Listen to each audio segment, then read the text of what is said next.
بسم الله الرحمن الرحيم الحمد لله رب العالمين والصلاة والسلام على رسوله الكريم اللهم لا علم لنا إلا ما علمتنا إنك أنت العليم الحكيم اللهم علمنا ما ينفعنا وانفعنا بما علمتنا وزدنا علما. Assalamu alaikum wa rahmatullahi wa barakatuh, and welcome to our weekly webinar. Today we're looking at a continuation. I think there was a general request that we carry on looking at the various types of arguments when it comes to the existence of Allah subhanahu wa ta'ala. So just a very quick recap of what we had looked at previously before we go into the cosmological argument, because they're both kind of interrelated. As you know, in the past, we've looked at the arguments from Fitra, we've looked at the Quranic arguments, and now we're looking at certain types of rational arguments as well to demonstrate the existence of God. And as we've mentioned before as well, that though rational arguments on its own is not a requirement for everyone to necessarily have. For some, the fitra would be sufficient, but there's nothing wrong in using additional rational arguments as further proof.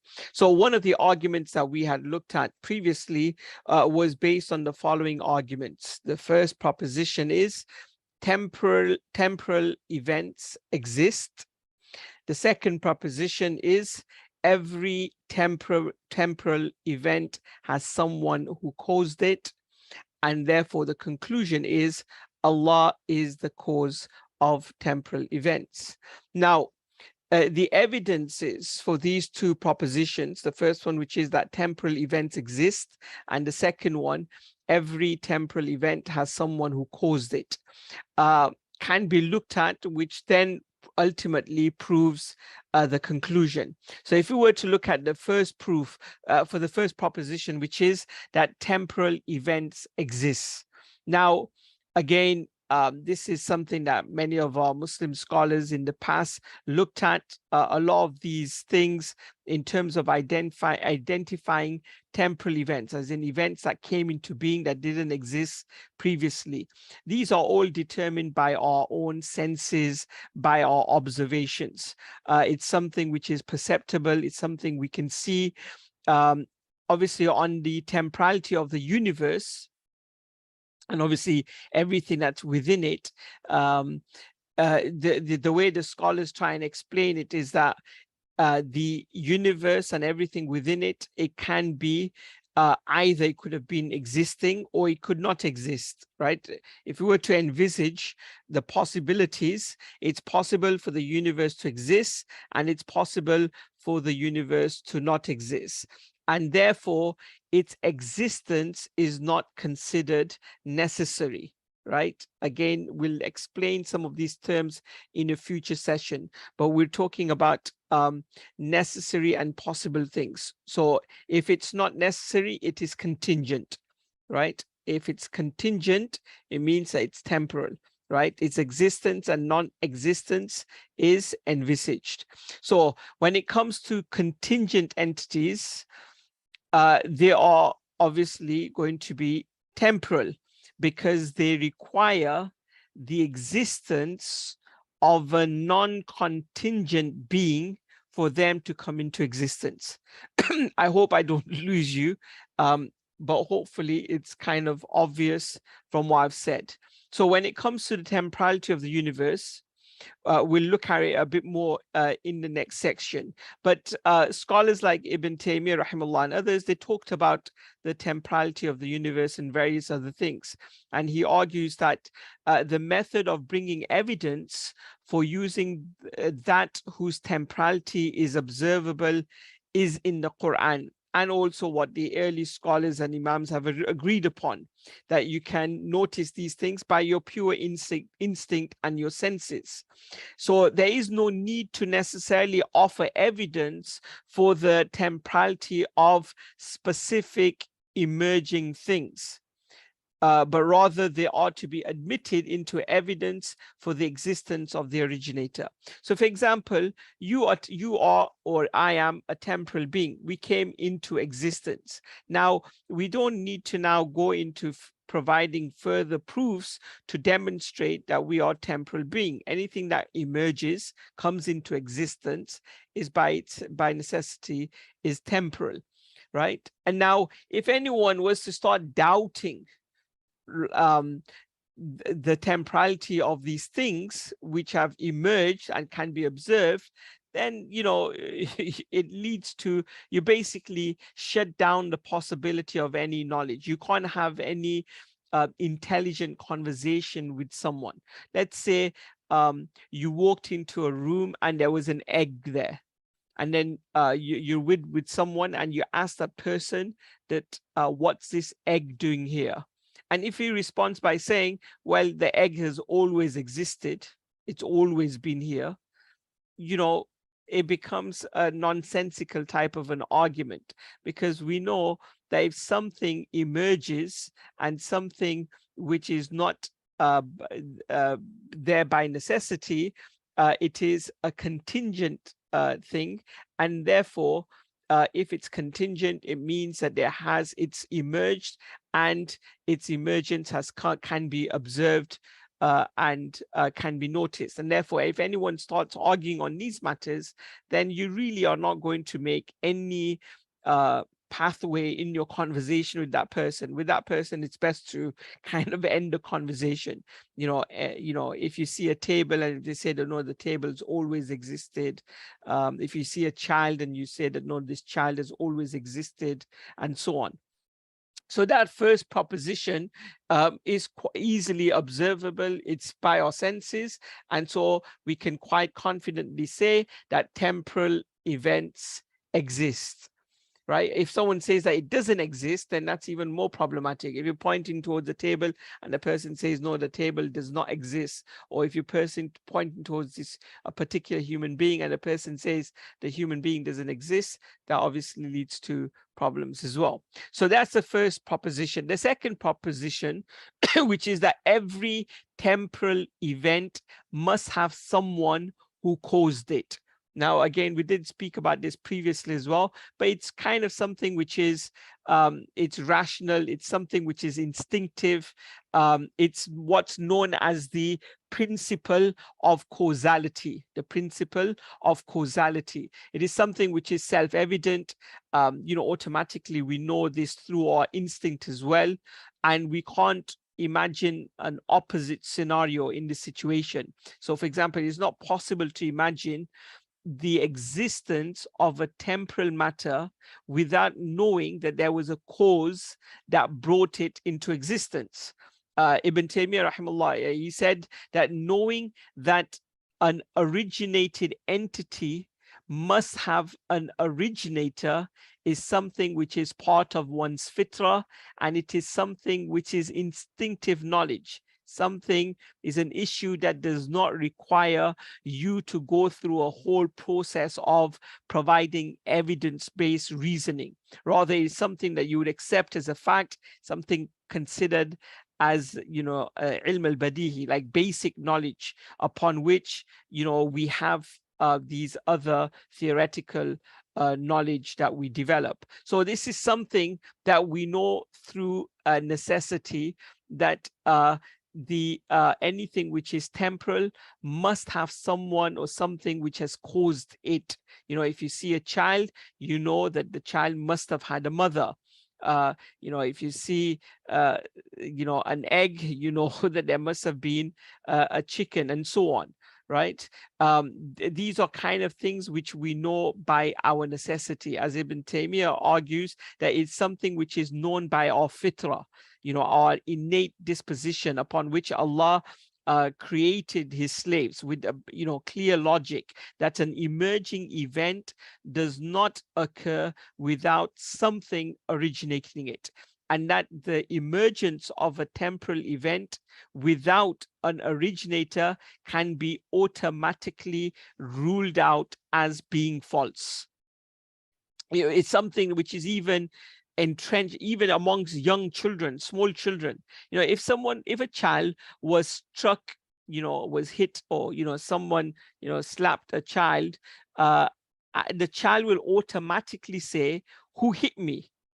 right? And if the response was nobody, then the child would not accept that, because the child knows that there must have been a cause, right? The strike occurred, right? This is something that has emerged, and without someone doing it, it just doesn't make sense. There has to be a cause. So now, to give kind of further emphasis to this particular point, which is known by our fitra, you can basically put it this way as well, that anything that is now existent, anything that now exists, was either impossible, B, possible, or C, necessary. Now, the first option, which is that it was impossible, it would have never come into existence in the first place. You know, that doesn't make place. But if it was impossible, it wouldn't exist. But it does exist, right? Now, the third option, which is that it is necessary, is also not possible. It's not viable, because it would, again, if it was necessary, then it would have never been non-existent. It would have always existed. Therefore, the only real reasonable option that is left is that it is possible. In other words, that it can accept the possibility of both. It can exist at some time, or it cannot exist.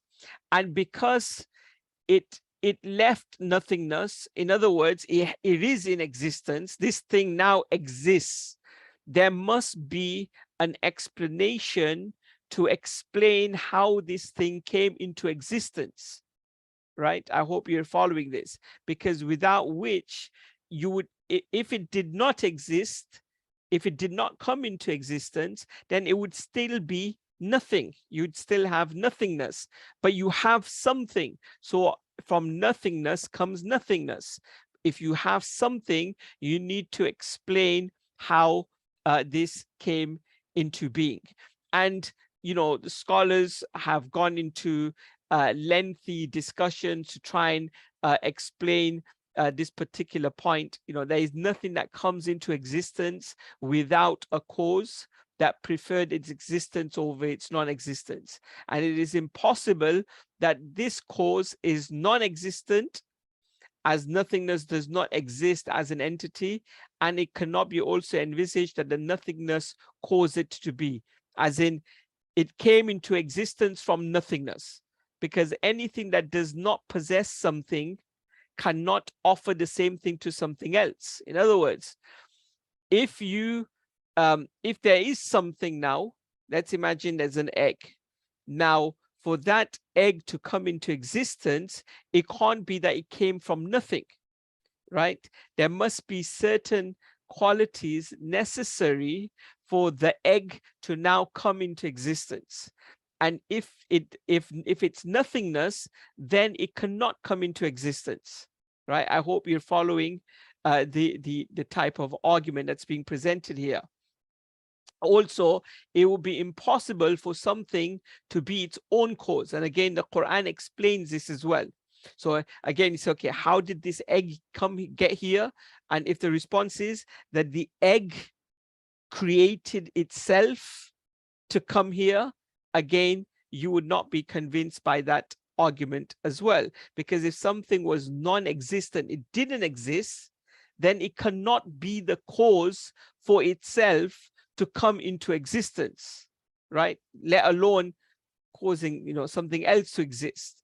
So it would be contradictory, and it would be self-evident impossibility that something that is possible is also necessary as well. That's obviously slightly different argument.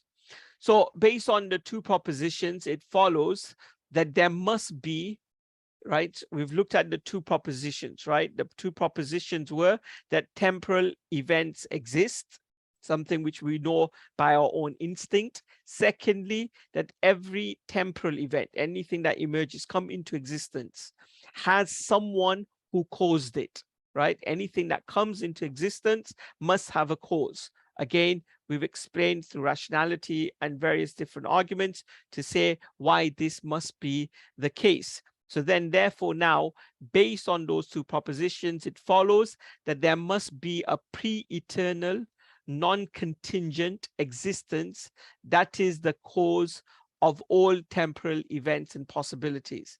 Now, the evidence for this cause being non-contingent is that since we know that every specific event has a cause and the cause has a cause, we must stop at some point. We must stop the sequence of potential infinite causes by assuming a primary cause that is not dependent on a cause, right?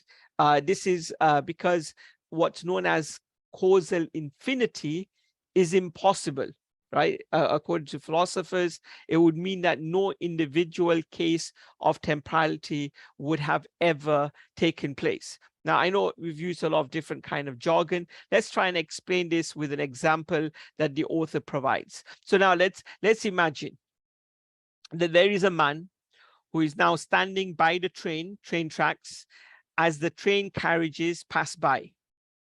Now, this happened to be his first ever experience of seeing a train. This is the first time this person is seeing a train. So he asks himself, why is this carriage moving forward? After a while, he realizes that it was being pulled by the carriage in front of it. And likewise, that particular one was being pulled by the one in front of it until the end. Now, if someone said, what prevents the notion that every carriage has a carriage in front of it pulling the one behind it, and that process goes on for infinity? The answer to that would simply be that no carriage would then move. If you required for one carriage to move, you had to have another carriage in front of it. And then for that carriage to move, you have to have another carriage in front of it. And for that carriage to move, you need to have another carriage in front of it ad infinitum. Then no carriages would move, right? Because, for example, if carriage E cannot move until carriage F moves, carriage F cannot move until carriage G moves, and so on. Now, if you went on, no carriage would ever move. Therefore, the mind would instinctively know that there is a first carriage. If the carriages are moving, if the train is moving, you know that there must be a first carriage which is causing all of the other carriages to move, right? Again, to give you another a quick example, let's say for example, there is an execution that's going to take place and the person will be shot through a rifle because of a crime that the person has committed. But the person who's holding the rifle, he cannot shoot that rifle until the person who is above him gives him permission.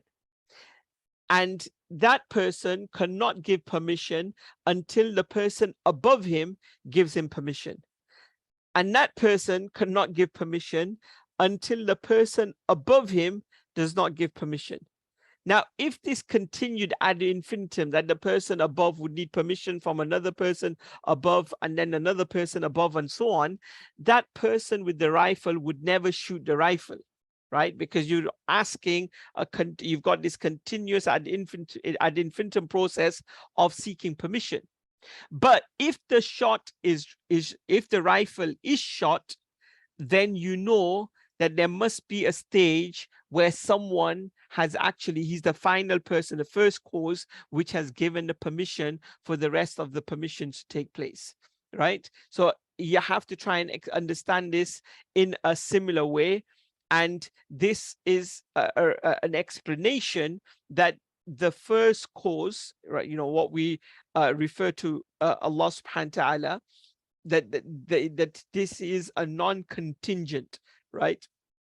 Someone who is pre-eternal, non-contingent existence, that is the cause of all temporal events and possibilities. So that's very briefly looking at what we've discussed previously, but in a bit more fleshed out. So it's a bit more clear for you, inshallah. Now, when it comes to the next argument, which is related, but with slightly difference. Again, you've got to remember that many times the conclusions might be similar, but the way they've reached the conclusion might be different. So the cosmological argument comes in the following form. The first proposition, that anything with a beginning must have a cause. Anything with a beginning must have a cause. Second proposition, the universe has a beginning. Now, in the cosmological argument, the second proposition is very important. The second proposition is very important. The universe has a beginning. And then in the conclusion, therefore, the universe must have a cause, right? Now, this is sometimes also known as the Kalam cosmological argument. The Kalam cosmological argument. And the reason for this is that some of the Muslim scholars and Muslim philosophers, those who engaged in dialectic philosophy, Kalam, they propose this argument to prove the existence of Allah subhanahu wa ta'ala. And it's noteworthy to know, and even William Lane Craig, who's a well-known Christian scholar who's written quite a bit on this, and he's a famous Christian apologist as well.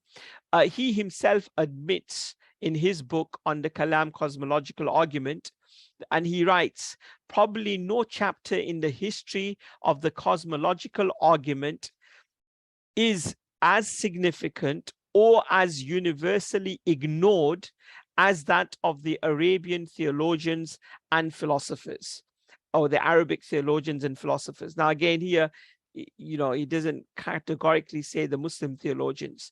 And then he says, although we find in them the origin and development of two of the most important versions of the cosmological argument, namely the argument from temporal regress and the argument from contingency. The contribution of these Islamic thinkers is virtually ignored in Western anthologies and books on the subject. Now, that's just a side point for you to be aware that Muslim scholars have also made a contribution even in the past when it comes to providing rational arguments for the existence of God, right? It's not something that's only been in the Western world. It's not something only the Christian scholars have kind of put together. But unfortunately, the Muslim contribution, even though extremely valuable, has been, for one reason or another, ignored. And it's not the case that Muslims did not make new and valuable contributions in this particular field. Now, as I said, this method of reasoning is not new in the philosophy or in the Kalam space. Even Ibn Taymiyyah's famous writings against the philosophers and also some of the Kalam scholars, especially on the issue. Again, you'll see one of the greatest kind of debates between the philosophers and the Muslim scholars was regarding the temporality versus the pre-eternality of the world. Did the universe exist from pre-eternity, or is it that it came into existence? Again, as you know, the second proposition is very kind of crucial on this point. Now, Ibn Taymiyyah obviously has a slightly different position, which kind of complicates this. And that's why the author suggests that the cosmological argument is not one that we should really be pushing forward. Because, and again, I don't want to get into the deeper details of this particular Aqidah issue. Anyone who's done any advanced level of Aqidah will study this, because his position on what's known as the infinite regress of events and the pre-eternality of their genius.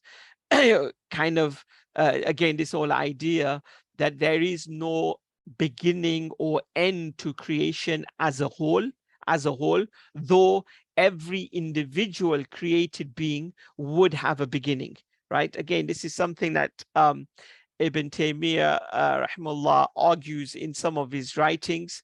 And again, there's not maybe much benefit to go into that right now, because ultimately what he was trying to do is ascribe to Allah subhanahu wa ta'ala the complete power and will, and that he creates whenever he likes, and that every specific creation in mind can envisage to have a beginning and can possibly have been preceded with another.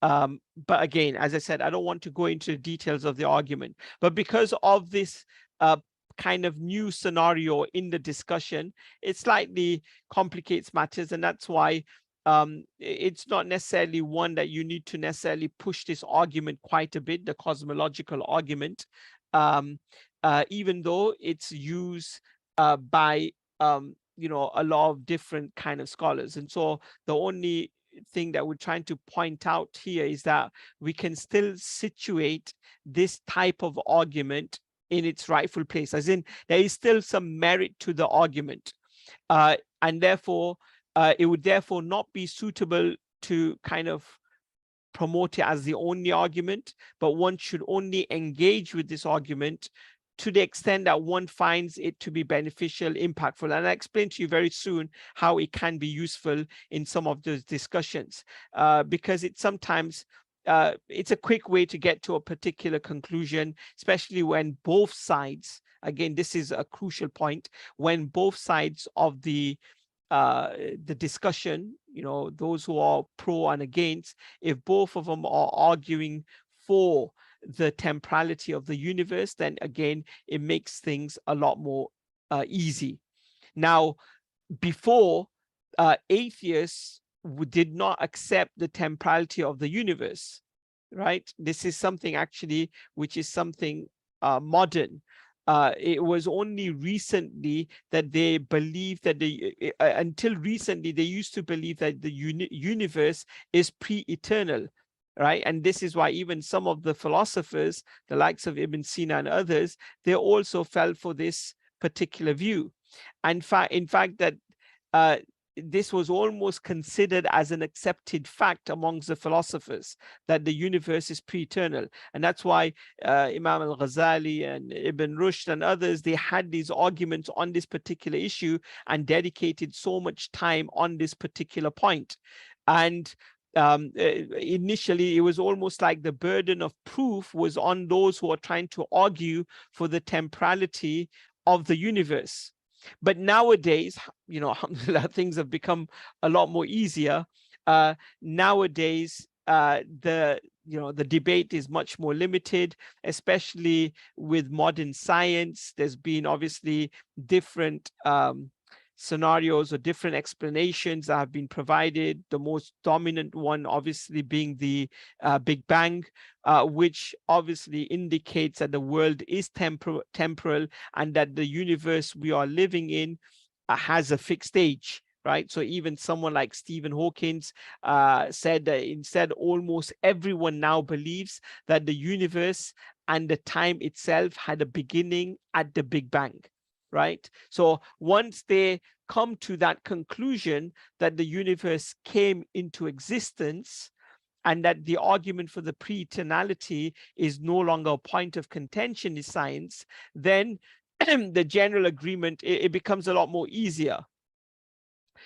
Obviously, there is still that contention amongst the atheists in trying to explain the cause for the emergence of the universe, right? So at least now what's happened is they've accepted the second clause, which is that the universe came into existence and that it's not pre-eternal. But now the argument is regarding the cause. What caused the universe to come into existence? And obviously, various different type of scenarios have been presented, and Muslim scholars had played an important role and have written quite a bit to try and give an explanation on this particular issue. I don't want to spend too much time, especially considering that we're almost up for time as well, but we can still stick by the original propositions that we have presented, which is that anything with a beginning must have a cause, right? Anything with a beginning must have a cause. It's very difficult to try and argue that something has a beginning, but it doesn't have a cause. the universe clearly has a beginning. At least now modern science indicates that the universe has a beginning. And therefore, the conclusion is that the universe must have a cause, right? The universe must have a cause. Now, as I said, when it comes to the cosmological argument, there's a slight reluctance even among certain Muslim scholars to really push the argument, because obviously you still now need to go from that cause to saying that that cause is the that cause is Allah subhanahu wa ta'ala. But it still presents at least a further kind of evidence that we can work towards the argument for the existence of God. So use the argument. It has its limitations, and it shouldn't be the sole argument that's being used. And again, there's a lot more to say about the different aspects of this particular argument, but I'll just keep it brief for today. And inshallah, what I will try possibly doing in next week, because I'm sure some of you will be now thinking of the common contentions when it comes to these kind of arguments. Although we've somehow addressed it, but maybe I'll address it in much more detail next week. So for example, the most common one is, for example, the argument, who created Allah, right? Sometimes they say, okay, if the universe has a cause, then they try to argue that God must have a cause as well. And there are other similar types of objections that are presented. So inshallah, we'll try and address some of these common objections next week. And then I also want to spend some time on the contingency argument, which is also a very strong rational argument that can be presented. And inshallah, I will do that at a future time as well. Inshallah, I'll stop here. And if you have any questions or queries, inshallah, I'll try and address them.